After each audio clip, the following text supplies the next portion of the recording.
नमस्कार, मैं हूं अलाउद्दीन खान और आप देख रहे हैं सन सिटी न्यूज। अररिया आरएसओपी क्षेत्र के रघुनाथपुर वार्ड नंबर 14 निवासी सेवानिवृत्त अंचल अमीन नूरुल इस्लाम पिता स्वर्गीय करामत हुसैन ने अपने जमीन पर अवैध कब्जा व मिट्टी काटने व उचित न्याय की गुहार लगाते हुए आरएसओपी में आवेदन दिया है।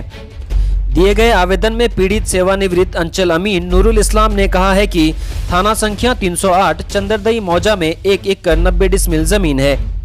जिसमें से मेरी बहन स्वर्गीय हमीदा खातून के वारिशान ने अपने हिस्से के 63 डिसमिल जमीन मुश्ताक आलम को बेच दी थी। शेष जमीन 1 एकड़ 27 डिसमिल में विवाद के कारण पूर्व में अररिया आरएसओपी द्वारा धारा 144 के तहत कार्रवाई करते जो एसडीओ कोर्ट में विचाराधीन है। इसी क्रम में चंदरदई वार्ड संख्या 7 निवासी मुश्ताक आलम पिता वाजुद्दीन, मोहम्मद इब्रार पिता दाऊद, मोहम्मद अख्तर पिता शहाबुद्दीन व सादुल्ला पिता मुख्तार द्वारा न्यायालय का उल्लंघन करते उक्त जमीन पर जबरन घर बनाने लगा। जब मेरा पुत्र मना करने लगा तो उक्त सभी लोगों द्वारा गाली गलौज करते मारपीट करने लगा, जिसमें मेरे पुत्र का 5,800 रुपये छीन लिया गया और मोबाइल छीनने के क्रम में ग्रामीण पहुंच गए, जिससे मोबाइल नहीं छीन पाया, जिससे कांड संख्या 224/22 के तहत कांड दर्ज कर लिया गया है। ओपी अध्यक्ष उमेश कुमार ने बताया है कि मामला संज्ञान में है, कांड का डिस्पोजल हो गया है,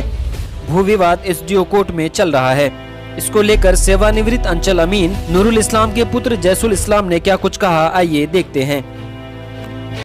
ये जमीन का क्या मामला है आपका, जिसको लेकर के आपने आवेदन भी दिया है थाना में? ज़मीन का ये मामला है कि चंदरदई मौजा में मेरे दादा करामत हुसैन के स्वर्गीय करामत हुसैन के नाम से ज़मीन थी और उनके एक पुत्र एक पुत्री थी और पुत्र मेरे पिताजी मोहम्मद नूरुल इस्लाम जी हुए और जिन टोटल ज़मीन चंदरदई मौजा में 21 एकड़ ज़मीन थी, जिसमें फूफी की शेयर जो उसके बहन की शेयर होती है 7 एकड़, तो मुश्ताक पिता वाजुद्दीन ने खरीद किया, उसका केवाला है और बाकी शेष ज़मीन जो 14 एकड़ ज़मीन है मेरी ज़मीन, कुछ ज़मीन मेरे कब्ज़े में है, कुछ ज़मीन को मैंने बेचा भी है। लेकिन अभी फ़िलहाल मेरी ज़मीन 2 प्लॉट पे विवाद हो रहा है कंटिन्यू, 3 महीना 4 महीना से हम लोग परेशान हैं और वो लोग लोकल के वजह से इसका फ़ायदा उठा रहा है। मेरी 3 खेसरा ज़मीन है जो 1744 है और 1744, 1789, 1788 तीनों खेसरा से ज़मीन कमलदा वाले रोड में स्थित है, जो तीनों खेसरा से मिला के 1 एकड़ 90 डिसमिल ज़मीन एक प्लॉट में है, जिसमें 63 डिसमिल ज़मीन मुश्ताक के हिस्से की है, उन्होंने ख़रीदा है और उनको बेचा भी है। लेकिन वो ख़रीदा 63 है, उसके एवज़ में भी मेरी भी ज़मीन 1 एकड़ 27 जो मेरे शेयर का बचता है और उन्होंने उसमें भी कई केवाला वो फर्जी कर दिया है और जिसको मैंने केस भी किया था और अभी वो केस एसडीओ कोर्ट में है और नापी का ऑर्डर हुआ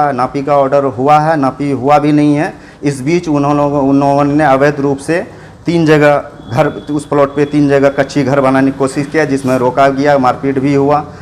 ये सारी चीज़ जानकारी प्रशासन को लिखित में दिया गया अररिया आरएस थाना को, लेकिन मामला 1 महीना से ज़्यादा हो गया है, अभी तक उन्होंने कोई एक्शन नहीं लिया है, जिसके वजह से उन लोगों का और मन बढ़ गया है और अब शेष मेरी ज़मीन पे वो 1 एकड़ ज़मीन लगभग है और उसमें मिट्टी काट रहा है और मिट्टी थोड़ा बहुत नहीं काटा गया है, लगभग 10-10 फीट डाक करके ज़मीन को बर्बाद कर रहा है। इस एवज़ में हम लोग अपना परिवार से 2 भाई 3 भाई गए रोकने के लिए, जिसमें वो मारपीट भी करने की कोशिश किया, मोबाइल भी छीना और उसकी एक बेटी है जो अभद्र भाषा का यूज़ कंटिन्यू करती है और उसका बेटा है सरफराज आलम, वो कोदाली भी एक बार उठाया मेरे भाई पे मारने के लिए। ये सारा चीज़ का घटना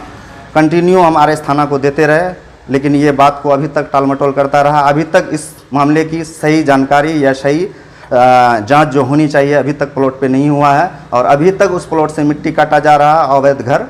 बनाया जा रहा है कंटिन्यू। सीओ साहब से बात किया इस मैटर को? सीओ साहब से भी इस मैटर में बात किया मैंने, ये खनन विभाग में भी इस मैटर के लिए आवेदन दिया है और उसको भी 1 महीना हो गया। वो उसके ऑफिस में जाके पूछे तो वो बोले कि हम उससे रिपोर्ट मांगे हैं, सीओ साहब को एक लेटर दिए हैं, एक आरएस थाना को दिए हैं, लेकिन अभी तक कोई रिपोर्ट उसमें सबमिट नहीं हुआ है। क्या चाहते हैं अब आप? अब हम यही चाहते हैं कि इसका जो निष्पक्ष जांच हो और ज़मीन जिसकी भी है रियलिटी जो है सही तरह से उस ज़मीन को उसके